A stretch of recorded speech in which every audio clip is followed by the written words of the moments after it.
In today's video, I will walk you through how to contact Vanguard help and support.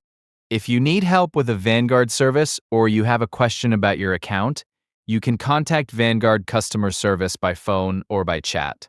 In this tutorial, I'll show you how to find the correct customer service phone number on the Vanguard website. Start by going to the Vanguard website.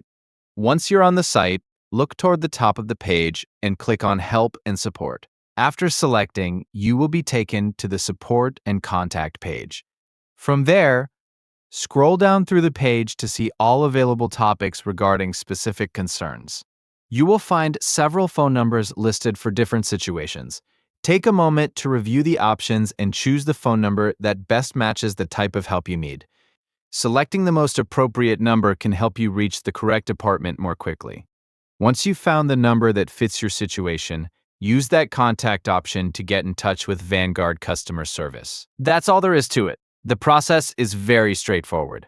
Go to the Vanguard website, click Contact Us at the top of the page, scroll down to view the available phone numbers, and choose the one that best matches your specific situation.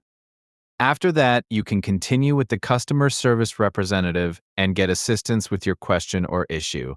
And that's how to contact Vanguard help and support.